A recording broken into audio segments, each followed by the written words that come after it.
வணக்கம் மக்களே. நம்ம கார்த்திக் கதையில ஜனவரி 29 என்ன நடக்க போகுது அப்படிங்கறத வாங்க பார்க்கலாம். அதுக்கு முன்னாடி இந்த வீடியோவுக்கு மறக்காம லைக் பண்ணிக்கோங்க. நீங்க லைக் பண்றதுதான் எங்களுக்கு அடுத்த வீடியோ போடுறதுக்கு ரொம்பவே இன்ட்ரெஸ்டிங்கா இருக்கும். அண்ட் நீங்க இந்த போட்டோல பாத்துக்கிட்டு இருக்க எல்லா கிளிப்ஸுமே ஜஸ்ட் 149 ரூபாய்க்கு உங்களுக்கு கொடுக்குறோம். இது எல்லாத்தையுமே நீங்க தனித்தனியா வாங்குனீங்கன்னா 170 ருபீஸ் வரும். பட் காம்போ ஆஃபரா உங்களுக்கு 149 ரூபாய்க்கு உங்களுக்கு கொடுக்குறோம். அதோட நம்மளுடைய ஆன்லைன் ஷாப்பிங்ல 5 ருபீஸ் அண்ட் 50 ருபீஸ் ஆஃபர் கூட போய்கிட்டு இருக்கு. வேணும்னா நீங்க பை பண்ணிக்கலாம். டிஸ்கிரிப்ஷன்ல லிங்க் கொடுத்திருக்கேன், டச் பண்ணி நீங்க ஷாப் பண்ணிக்கலாம்.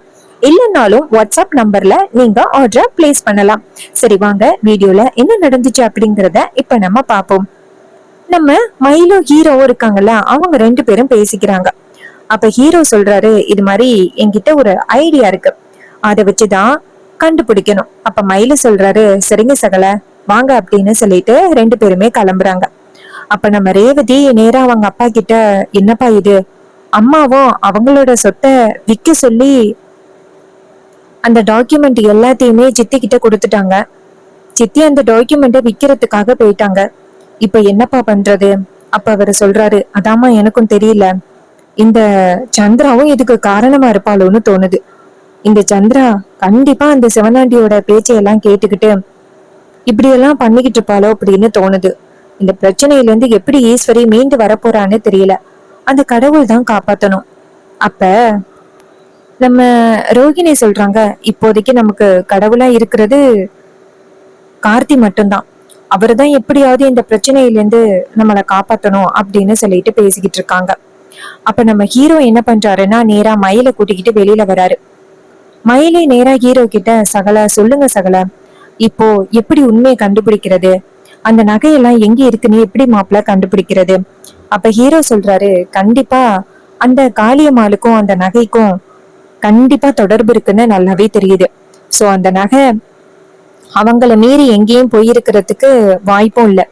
அவங்க அந்த சிவன் கோவில் கிட்ட இறங்கணும் அப்படின்னு சொன்னாங்கல்ல, அந்த இடத்துல நம்ம போய் விசாரிச்சு பார்ப்போம் வாங்க அப்படின்னு சொன்னதும் அந்த மயிலும் சரி வாங்க சகல அப்படின்னு சொல்லிட்டு 2 பேருமே சேர்ந்து கிளம்புறாங்க. அப்பதான் சரவணன் போன் பண்றாரு. அப்ப ஹீரோ சரவணனோட போன் அட்டன் பண்ணி, சொல்லு நண்பா, ஏதாவது கண்டுபிடிச்சிட்டீங்களா அப்படின்னு சொல்லி கேட்க, அதுக்கு அவரு சொல்றாரு, இங்க பாருங்க, அந்த 2 பேரோட நம்பரை நான் ட்ராக் பண்ணேன். பட் அவங்க 2 பேருமே போனை சுவிட்ச் ஆஃப் ஆகி எஸ்கேப் ஆயிட்டாங்க. அவனுங்க எங்க இருக்கிறானுங்களே தெரியல. அப்ப ஹீரோ சொல்றாரு, சோ வேற ஏதாவது உங்களுக்கு கிடைக்கிறா அப்படின்னு ட்ரை பண்ணி பாருங்க. நானே இந்த பக்கத்து வேற ஏதாவது கிடைக்குதா அப்படின்னு ட்ரை பண்ணி பாக்குறேன். இது கேட்டதும் அவங்களும் சரி அப்படிங்கிறாங்க. ஹீரோவும் மயிலும் சேர்ந்து நேரா அந்த இடத்துக்கு வராங்க. அந்த இடத்துல வந்து நின்னா அது ஒரு பஸ் ஸ்டாப் தான். அந்த பஸ் ஸ்டாப் கிட்ட ஒரு கடை இருக்கிறத பாக்குறாங்க. மயில சொல்றாரு, சகல இந்த இடத்துலதான் அவனுங்க 2 பேருமே இறங்கியிருக்கானுங்க. சோ கண்டிப்பா இந்த இடத்துல யாருக்காவது தெரியறதுக்கு வாய்ப்பு இருக்கு அப்படின்னு 2 பேருமே அங்கிருந்து போறாங்க. போயிட்டு நேரா கடையில உள்ளவர்கிட்ட, இங்க பாருங்க, நேத்து ஒரு நைட்டு 10 மணி போல இந்த இடத்துல ஒரு 45-50 வயசு மிக்க 2 பேரு கையில பேக்கோட இறங்குனாங்களா அப்படின்னு சொல்லி கேட்க, அதுக்கு அவர் சொல்றாரு, ஆமா தம்பி, நேத்து 2 பேரு ஆட்டோல வந்து இறங்குனானுங்க. ஏன் தம்பி அவங்கள கேக்குறீங்க? இது மாதிரி டீ குடிச்சானுங்க. டீ குடிச்சிட்டு டீக்கு கூட காசு கொடுக்காம ஓடி போயிட்டானுங்க. இத கேட்டதும் மயிலு சொல்றாரு, சரி உங்க கடையில சிசிடிவி இருக்கிறத பார்த்தோம், அந்த சிசிடிவில ரெக்கார்ட் ஆகியிருக்கா அப்படின்னு பாக்கலாமா? அதுக்கு அவரு சொல்றாரு, பாக்கலாமே அப்படின்னு சொல்ல, அதுக்கப்புறம் சிசிடிவியை செக் பண்ணி பாக்குறாங்க. அந்த சிசிடிவில அவங்க 2 பேருமே நின்னு பேசிக்கிட்டு இருக்கிறது நல்லாவே தெரியுது. அப்போ ஒரு பஸ் வருது அந்த இடத்துல. அந்த பஸ் வந்ததோட அதுல டக்குன்னு ஏறுறாங்க. சோ நம்ம ஹீரோ அந்த பஸ்ஸை பார்த்ததோட கண்டிப்பா வந்துட்டு இவனுங்க எங்கேயோ போயிருக்கிறதுக்கு நிறைய வாய்ப்புகள் இருக்கு அப்படின்னு பாத்துக்கிட்டு இருக்காங்க.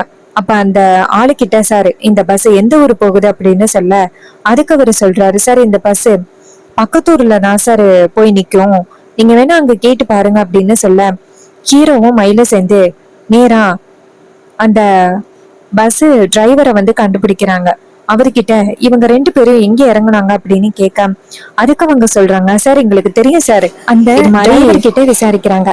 அந்த டிரைவர் வந்துட்டு அவங்க எங்க போனாங்க அப்படிங்கறது எல்லாத்தையுமே சொல்லிடுறாங்க. இது கேட்டதும் நம்ம ஹீரோவும் மயிலும் சேர்ந்து கரெக்டா அவங்க ரெண்டு பேருமே எங்க தங்கி இருக்காங்க அப்படிங்கிற இடத்துக்கு போறாங்க. அங்க போனதோட கதவை தட்டுறாங்க. அப்ப அவனுங்க ரெண்டு பேரும் வெளியில வராங்க. வெளியில வந்ததும் ஹீரோவை பார்த்ததும் செம ஷாக் ஆகுறாங்க. அப்ப அவங்க ரெண்டு பேருமே தப்பிச்சு போக பார்க்க ஹீரோ டக்குன்னு அவங்கள பிடிக்கிறாங்க. டேய், எங்கடா தப்பிச்சு போக பாக்குறீங்க? இவ்வளவு பெரிய வேலையை பண்ணிட்டு தப்பிச்சு போக பாக்குறீங்களா அப்படின்னு சொல்லிட்டு பிடிக்கிறாங்க. அப்ப அவனுங்க வந்துட்டு, சார் சார் தயவு செஞ்சு எங்களை மன்னிச்சிருங்க சார், எங்களை விட்டுருங்க சார், இது மாதிரி அவங்க சொன்னதுனாலதான் நாங்க இப்படி பண்ணோம். மயிலு சொல்றாரு, என்ன மாட்டிக்கிட்டதோட அப்ரூவர் ஆகலாம் அப்படின்னு நினைச்சுக்கிட்டு இருக்கீங்களா? உங்க ரெண்டு பேரையும் கொண்டு போய் அதிகாரிங்க கிட்ட ஒப்படைக்கிறதுக்காக தான் நாங்க இங்க வந்திருக்கோம், வாங்கடா அப்படின்னு சொல்லி இழுத்துட்டு போறாங்க. அவங்க ரெண்டு பேருமே கெஞ்சுறாங்க, சார் சார் எங்களை விட்டுருங்க சார், நாங்க தெரியாம காசுக்கு ஆசைப்பட்டு இப்படி பண்ணிட்டோம், எங்களை விட்டுருங்க சார் அப்படின்னு சொல்லி ரொம்ப கெஞ்சுறாங்க. ஹீரோ சொல்றாரு, இதுக்கப்புறம் கெஞ்சி எந்த வித பிரயோஜனமும் இல்ல, எங்க அத்தையோட மானத்தை வாங்குறதுக்காக நீங்க என்ன பண்ணீங்க அப்படிங்கிறது எங்களுக்கு நல்லாவே தெரியும். உங்களுக்கு தரமான பதிலடி கொடுக்கறது தான் சரி, வாயை மூடுங்கடா அப்படின்னு சொல்லி புடிச்சு இழுத்துட்டு போறாங்க. இத பார்த்ததும் அந்த ரெண்டு பேருக்குமே ரொம்ப பயமா இருக்கு. அவங்க ரெண்டு பேரையுமே நம்ம ஹீரோ அதிகாரிங்க கிட்ட பிடிச்சு கொண்டு போய் விடுறாங்க. சார், எங்க ஊர்ல பணம் காணாம போனுச்சுல்ல, நகையெல்லாம் காணாம போனுச்சுல்ல, இவனுங்க ரெண்டு பேரும் தான் ஃபைனான்ஸ் கம்பெனி நடத்துறேன் அப்படின்னு சொல்லி எங்க ஊருக்கு வந்து மக்கள் கிட்ட ஏமாத்தி மக்களோட பணம் எல்லாத்தையுமே வாங்கிக்கிட்டு எஸ்கேப் ஆயிட்டானுங்க. இவனுங்க ரெண்டு பேரையும் நாங்க கையும் களவுமா பிடிச்சிட்டோம். பட் இவனுங்க கிட்ட அந்த நகை இல்ல. இவனுங்க தான் மக்கள் கிட்ட நகை வாங்கினது அப்படிங்கறது ஆதாரம் இருக்கு. சோ இவனுங்க கிட்ட நகை இல்லாம வேற எங்க போய் இருக்கிறதுக்கு வாய்ப்பு இருக்கு, கேளுங்க சார் அப்படின்னு சொன்னதும் அதிகாரிங்க ரெண்டு பேருமே, டேய் சொல்லுங்கடா, யாருக்கிட்டடா அந்த நகையை கொடுத்தீங்க அப்படின்னு சொல்லி கேட்க அவங்க ரெண்டு பேரும், சார் சார் எங்களை விட்டுருங்க சார், நாங்க சொன்னதுனாலதான் சார் இப்படி செஞ்சோம். அப்ப மயில சொல்றாரு, சொன்னதுனாலதான் செஞ்சோம் அப்படின்னு முதல்ல இருந்து சொல்லிக்கிட்டே இருக்கீங்க, யாரு சொன்னதுனால செஞ்சீங்க அப்படின்னு சொல்ல மாட்டேங்கிறீங்களே, யாருடா உங்களுக்கு இந்த மாதிரி சொன்னது அப்படின்னு சொன்னதும் அவனுங்க ரெண்டு பேரும், சார் சார் இது மாதிரி காளியம்மா சிவனாண்டி இருக்காங்கல்ல சார், அவங்க ரெண்டு பேரும் தான் எங்களுக்கு தேவையான பணத்தை தரோம், நகையெல்லாம் கொண்டாந்து என்கிட்ட கொடுங்கன்னு சொன்னாங்க, நாங்களும் நகையை கொண்டு போய் அவங்க கிட்ட கொடுத்துட்டோம் சார், தயவு செஞ்சு எங்களை விட்டுருங்க சார், எங்களுக்குன்னு ஒரு குடும்பம் இருக்கு சார், அந்த குடும்பம் எங்களால பாதிக்கப்படக்கூடாது சார். அப்ப ஹீரோ கேக்குறாரு, உங்களால எத்தனை குடும்பம் இன்னைக்கு பாதிக்கப்பட்டிருக்கும் தெரியுமா? அத்தனை பேரோட நகையை எடுத்துக்கிட்டு நீங்க எஸ்கேப் ஆக பாத்துக்கிட்டு இப்போ ரொம்ப நல்லவ மாதிரி பேசுறீங்களா? என்னதான் வந்துட்டு காசு கொடுத்து உங்களை இப்படி செய்ய சொல்லி இருந்தாலும் ஊர் மக்கள் எந்த அளவுக்கு கஷ்டப்பட்டு நகையெல்லாம் சேர்த்து வச்சிருப்பாங்க, அவங்க பிள்ளைங்களோட படிப்புக்காகவும் அவங்க பெண்களோட கல்யாணத்துக்காகவும் சேர்த்து வச்சிருப்பாங்க, அதை இப்படி திருடிக்கிட்டு ஓடணும் அப்படின்னு நினைச்சீங்கல்ல, உங்களுக்கு சரியான தண்டனை கொடுக்கறது தான் சரி. சரி, அந்த நகையை இப்ப எங்க கொடுத்திருக்கீங்க அப்படின்னு சொல்லி கேட்க அவனுங்க சொல்றாங்க, சார் சார் அந்த காளியம்மா வீட்டுலதான் சார் நாங்க நகையை வச்சிருக்கோம். இதை கேட்டதும் ஹீரோ அதிகாரிங்களை பார்த்து, சார் அதான் தெரிஞ்சு போச்சுல, அந்த நகை எங்க இருக்கு அப்படின்னு தெரிஞ்சிருச்சுல, வாங்க சார் எல்லாரும் அப்படின்னு சொன்னதும் அதிகாரிகளும் சரி வாங்க அப்படின்னு சொல்லிட்டு நேரா அந்த காளியம்மாளோட வீட்டுக்கு கிளம்புறாங்க.